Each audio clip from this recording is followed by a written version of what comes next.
اللہ قرآن میں ارشاد فرماتے ہیں والذین جاہدوا فینا لنہدینہم سبلنا، کہ جو میرے راستے میں مجاہدہ کرے گا، کوشش کرے گا، طلب دکھائے گا، میں اس کے لیے ہدایت کی رہنمائی کروں گا، ہدایت کے رستوں کی رہنمائی کروں گا، اسے گمراہی کے حوالے نہیں کروں گا، بلکہ اسے دن بدن ہر لمحہ اپنے قریب سے قریب تر کرتا جاؤں گا حتیٰ کہ اس کی موت کا وقت آئے گا اور یہ میرے پاس اس حالت میں آئے گا کہ میں اس سے راضی ہوں گا، اس نے مجھے راضی کیا ہوگا، اور یہ کب ہوگا؟ یہ تبھی ہوگا جب میں اسے توفیق دوں گا۔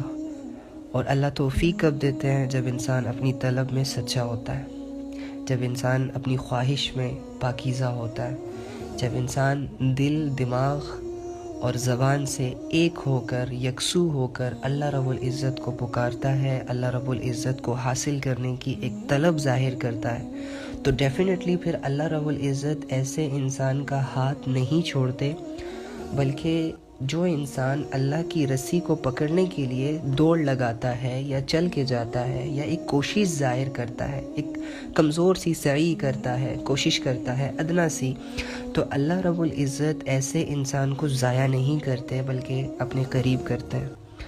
تو ہم اللہ کے قریب کیسے ہو جائیں؟ ہماری زندگیوں میں موجود گمراہیاں، گناہ، یہ کیسے دور ہو جائیں؟ ہم کیسے اللہ رب العزت کی عبادت گزار بن جائیں، شکر گزار بن جائیں اور ذکر کرنے والے بن جائیں، اور یہ کہ اپنی ساری امیدیں اللہ سے وابستہ کر لیں، اپنی ساری دعائیں اللہ سے وابستہ کر لیں، اپنی ساری خواہشات اللہ سے وابستہ کر لیں۔ ہم ایک پراپر طریقے سے اپنی زندگی کو کیسے مینٹین کریں، ہم کیسے اللہ کی طرف آئیں ایسے دور میں کہ جس دور میں زنا عام ہے، شراب عام ہے، کہ جس دور میں برائی بہت عام ہے، ایسے دور میں کہ جہاں ہمیں شیطان پکڑ پکڑ کر ہم سے گناہ کروا رہا ہے، ہمیں جہنم کے رستے پہ ڈال رہا ہے، ایسے دور میں ایک اللہ کی ذات جو ہمیشہ سے قائم دائم ہے، جو قیامت تک قائم دائم رہے گی، ہم اس کی رسی کو کیسے پکڑیں، ہم اپنا دل اس سے کیسے لگائیں؟ یہ ایسے سوالات ہیں کہ جن سوالوں کے جوابات ہمیں نہیں دکھائی دے رہے یا ہم حاصل نہیں کرنا چاہ رہے۔ ایمان کے اضافے سے انسان بچ جاتا ہے گناہوں سے، لیکن جیسے ہی یہ ایمان کمزور ہوگا نا تو پھر ہم گناہوں کی طرف چلے جائیں گے، پھر ہم بد نظری کی طرف چلے جائیں گے۔ تو توبہ، استغفار اور اللہ کی باتیں روزانہ کرنا، سننا، اور اپنے کانوں کو اللہ کی باتیں سنوانے کا عادت ڈالنا، عادی بنانا، اپنے دل تک کانوں کے ذریعے سے ان باتوں کو سن کر ان تک لے کے جانا، یہ ایک ایسی محنت ہے کہ ایمان کو حاصل کرنے کے لیے سب سے پہلے جو چیز ہوتی ہے وہ یہ ہے کہ آپ کو ڈھیر سارے وقت کی ضرورت ہوتی ہے کہ جو آپ اللہ کے لیے آپ کو نکالنا ہوگا۔ ادروائز اگر آپ نہیں نکالیں گے اللہ کے لیے وقت اپنی ہی زندگی میں، اور وہ وقت کہ جو کہ جس کا مالک ہی اللہ ہے، جس نے، اور وہ وقت جو کہ دیا ہی اللہ نے ہے، اب اسی وقت میں سے اگر اللہ کے لیے وقت نہ نکلے تو یہ غفلت کی سب سے بڑی نشانی ہے، اور پھر وقت برباد ہی کرے گا، ہمیں کامیاب نہیں کر سکتا۔ دیکھیں نا، ہم میں سے کوئی بھی شخص اپنے آپ کو آج تک سیٹسفائیڈ نہیں کر پایا کہ اللہ مجھ سے راضی ہے۔ جب تک آپ کے ذہنوں میں دنیا ہوگی، جب تک آپ کے دلوں میں لوگوں کے خیالات ہوں گے، جب تک آپ کے ذہنوں میں لوگوں کی کہی ہوئی باتیں یا لوگوں کی غیبتیں ہوں گی یا بہت سارے پلاننگز ہوں گے، تب تک میرے بھائیوں اور بہنوں آپ اللہ کی بات کو فل کنسنٹریٹ نہیں کر سکتے۔ لیکن جب آپ کے ذہن بالکل ہر چیز سے خالی ہو جاتے ہیں اور جب آپ کسی چیز کو پریورٹی دیتے ہیں، فرسٹ آف آل، تو پریورٹی جو ہے یہ ایک چیز کی ویلیو کو بڑھاتا ہے۔ جب آپ کسی انسان کو پریورٹی دیتے ہیں نا تو وہ انسان بھی آپ کی پہلے سے زیادہ کیئر کرتا ہے، عزت کرتا ہے، قدر کرتا ہے، سنتا ہے۔ اسی طرح جب آپ کسی چیز کو پریورٹی دیتے ہیں تو اس کو حاصل کرنے کی طلب بھی پیدا ہو جاتی ہے، اس کو حاصل کرنے کی جو محنت، مشقت ہوتی ہے وہ بھی کرنا آسان ہو جاتا ہے۔ تو پریورٹی از اے مین تھنگ، کہ اگر آپ اللہ کی باتوں کو پریورٹی سے سنیں تو ڈیفینیٹلی کل، پرسوں، ترسوں نہیں بلکہ آج، ابھی اور اسی وقت میرے منہ سے نکلیں گی باتیں اور آپ کے دل پر اثر کر جائیں گی۔ لیکن اگر آپ نے پریورٹی نہ دی، آپ کے ذہنوں میں یہی ہے کہ بس یہ باتیں جلدی سے ختم ہو اور ہم کسی کے ڈی ایم میں چلے جائیں اور ہم نے یہ کرنا ہے، ہم نے فلاں کرنا ہے، ہم نے فلاں ویڈیو ایڈٹ کرنی ہے، ہم نے فلاں ویڈیو اپلوڈ کرنی ہے۔ اگر آپ کا ذہن دنیا کے کسی بھی چیز اور کسی بھی نقشے کو لے کے گردش میں ہے، بس گھوم پھر رہا ہے، سوچ رہا ہے، اور دل بھی پریشان ہے، دل بھی اداس ہے، یا چیزوں کی احساس کمتری کا شکار ہے، تو آپ کے دل پر اللہ کی بات کبھی اثر نہیں کر سکتی۔ لیکن اگر آپ اللہ کی باتوں کو پریورٹی دیں گے تو ڈیفینیٹلی اب بھی اسی وقت آپ کے دل اللہ بدلیں گے، میں چیلنج کر سکتا ہوں۔ تو دیکھیں، اللہ رب العزت کی باتوں کو پریورٹی دیا کریں، جو بھی کریں، جیسے بھی کریں، جب لفظ اللہ آ جاتا ہے نا تو اپنے سارے کاموں کو چھوڑ دیا کریں۔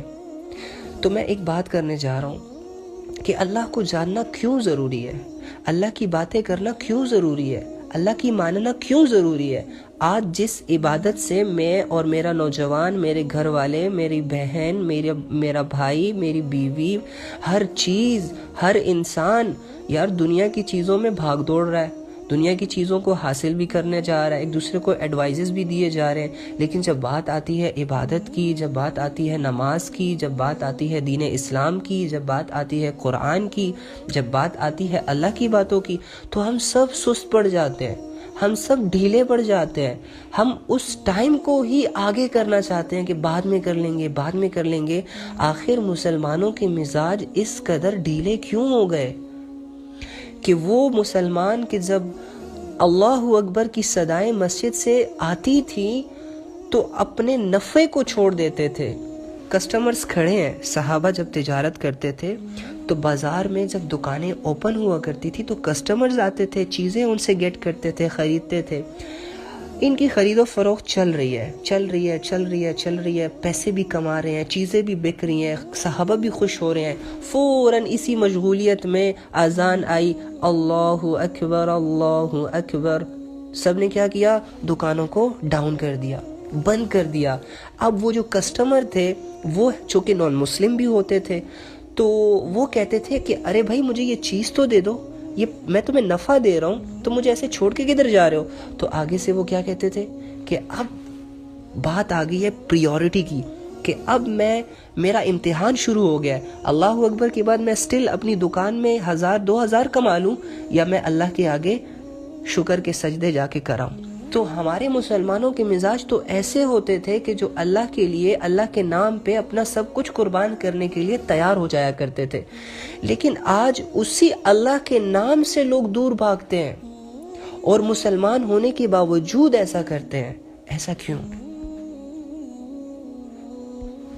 سمجھ رہے آپ؟ تو یہ ساری چیزیں ہیں، ان چیزوں کو کیسے اللہ تعالیٰ قرآن میں ارشاد فرماتے ہیں، اب غور سے سنیں جی۔ اللہ تعالیٰ قرآن میں ارشاد فرماتے ہیں وَمَا خَلَقْتُ الْجِنَّ وَالْإِنسَ إِلَّا لِيَعْبُدُونَ، کہ میں نے انسانوں اور جنوں کو صرف اپنی عبادت کے لیے پیدا کیا ہے۔ اب ایک عبادت بھی دو قسم کی ہوتی ہے، ایک وہ عبادت جو کہ ہمارے ہاں بڑا مشہور ہو گیا ہے اور بعضوں کا تو اب رواج بن گیا ہے جی، نماز پڑھنا، روزے رکھنا اور یہ ساری چیزیں، یہی عبادت ہے۔ باقی چاہے میں شراب پیوں، باقی چاہے میں زنا کے اڈے چلاؤں، باقی چاہے میں گالیاں دوں، باقی چاہے میرا اخلاق ماں باپ کے ساتھ اتنا بدتر ہو کہ اسے دھکے دوں، باقی چاہے میں اپنی بیوی پہ چیخوں چلاؤں یا شوہر کی امانت میں خیانت کروں، ان سب چیزوں کا دین سے کوئی لینا دینا نہیں ہے۔ لیکن ہاں نماز پڑھنی ہے کیونکہ یہ دین ہے، قرآن پڑھنا ہے کیونکہ یہ دین ہے، ٹھیک ہے، روزے رکھ رہے ہیں رمضان کے، ایک چھوٹ جائے کوئی بات نہیں، دو چھوٹ جائے کوئی، 3-4 بھی رکھ لو کافی ہے یار، اللہ بڑا غفور رحیم ہے۔ ہمارا یہ مزاج بنا ہوا ہے جس کی وجہ سے ہم پیچھے چلے گئے ہیں، حالانکہ عبادت مین چیز کیا ہے؟ اللہ کی بندگی کرنا۔ اب میں ایک ٹاپک کو چھیڑنے والا ہوں، اس ٹاپک کو غور سے سننا اور بہت ہی غور و فکر کے ساتھ سنیے گا۔ کائنڈلی میں آپ سے ریکویسٹ کرتا ہوں کہ یہ باتیں جو میں آپ کو یہاں آ کے کرتا ہوں، اس کے پیچھے میری ایک بہت بڑی محنت ہوتی ہے، میں محنت کرتا ہوں، آپ کو بغیر کسی محنت کے آپ کے گھروں تک پہنچ جاتی ہیں، اس کی قدر کر لیں۔ دیکھیں نا، جب تک آپ قدر کرنا نہیں سیکھیں گے کسی چیز کی، لوگ آپ کو چھوڑ کے چلے جاتے ہیں جب آپ کسی کی قدر نہیں کرتے۔ تو اسی طرح اگر آپ اللہ کی باتوں کی، اللہ کی ذات کی، اللہ کی عبادت کی قدر نہیں کریں گے تو آپ کبھی بھی عبادت نہیں کریں گے۔ آپ یہ نہیں سمجھتے؟ جب تک آپ کو عبادت کی اہمیت نہیں پتہ چلے گی، اس کے ریوارڈز پر یقین نہیں آئے گا، اور اس کے چھوڑنے پر جو عذاب ہے اس کا یقین دل میں نہیں بیٹھے گا، تب تک آپ عبادت کی قدر نہیں کر سکتے، چاہے جو بھی کر لیں۔ کتنے بڑے سے بڑے پیر کے پاس بھی چلے جائیں نا اور ان سے یہ کہیں کہ بابا جی میرے لیے دعا کرو کہ میں بس عبادت کرنے لگ جاؤں اور میں نمازی پریزی بن جاؤں، ممکن ہی نہیں ہے جب تک تم خود کوشش نہ کرو، جب تک تم خود قدر نہ کرو۔ قدر بہت بڑی چیز ہے، انسان جس چیز کی قدر کرے گا اسے پائے گا، اور جس چیز کی نہ قدری کرے گا وہ چیز یا تو اسے چھوڑ دے گی یا یہ اسے چھوڑ دے گا۔ تو مین چیز ہے ہدایت، اللہ کو ماننا، پہچاننا، اس کی بندگی کرنا۔ اگر آپ ان چیزوں کی قدر نہیں کریں گے نا تو آپ فجر تو کیا، ظہر تو کیا، عصر تو کیا، جمعہ بھی پڑھنا چھوڑ دیں گے۔ ہاں، دعائیں اللہ سے مانگنا، معافی مانگنا، یہ تو کیا، آپ لفظ اللہ سن کے بھی پریشان ہو جائیں گے، کیونکہ آپ نے اللہ کی جیسے قدر کرنے کا حق تھا ویسے قدر نہ کیا۔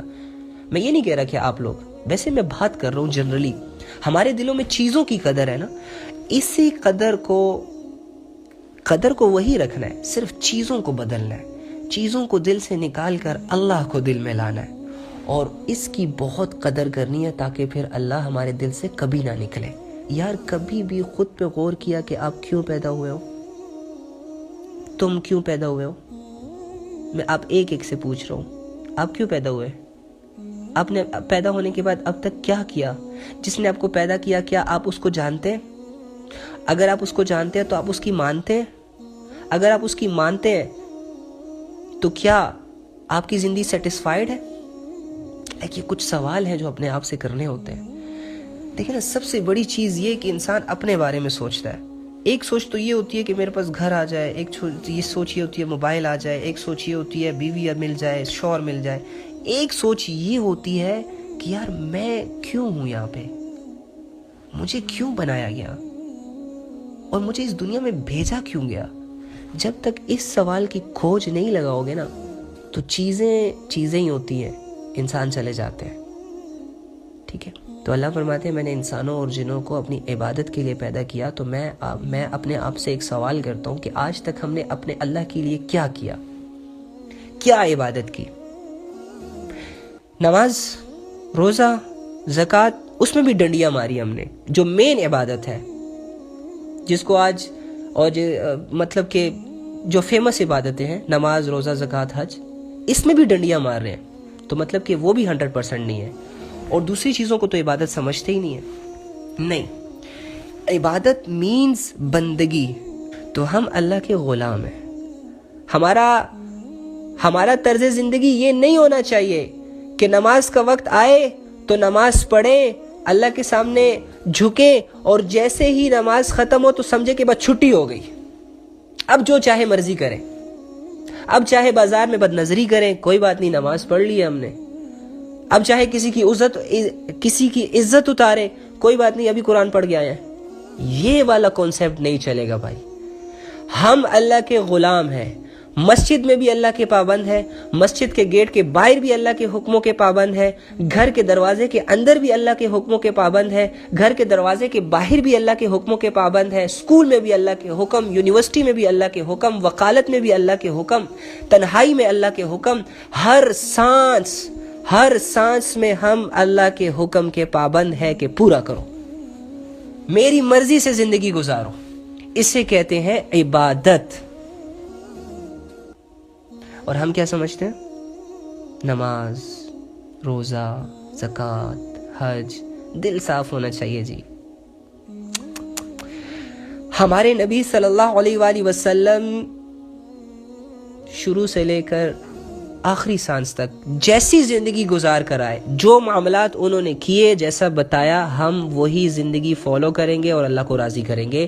ہمارے نبی صلی اللہ علیہ وآلہ وسلم، اگر میں عبادت کو صرف 2 لفظوں میں بیان کروں نا کہ عبادت کسے کہتے ہیں، تو ہمارے نبی صلی اللہ علیہ وآلہ وسلم کی زندگی ساری عبادت ہے، وہی کرنا ہے ہم نے۔ اب انسان سوچتا ہے یار ہمارے نبی صلی اللہ علیہ وآلہ وسلم کی زندگی کیسے عبادت ہوئی؟ ہم نے پڑھا ہی نہیں نبی کو، اللہ فرماتے ہیں نا کہ نبی کا اتباع کرو، نبی کے پیچھے چلو، جیسے اس نے کہا ویسا کرو تو تمہارا ہر کام، ہر کھانا، ہر سونا، ہر پینا عبادت بن جائے گا۔ ہر چیز میں مجھے نبی صلی اللہ علیہ وآلہ وسلم ہر چیز میں، ہر قدم بقدم، سانس بسانس اللہ کو یاد رکھتے تھے، تو تم بھی رکھو۔ That's it. پڑھو، کہیں سے کسی سے پوچھو، کوئی کتاب لاؤ گھر پہ، ریڈ کرو اپنے نبی کو۔ کھانا کیسے کھاتے تھے، کنگھی کیسے کرتے تھے، سوتے کیسے تھے، نماز کیسے پڑھتے تھے، قرآن کی تلاوت کب کرتے تھے، بیوی کے ساتھ کیسے رہتے تھے، ماں کے بارے میں کیا کہہ کر چلے گئے، باپ کے بارے میں کیا کہہ کر چلے گئے، حقوق کے بارے میں کیا کہا، اللہ کے حق کے بارے میں کیا کہا، یہ ساری چیزیں کب؟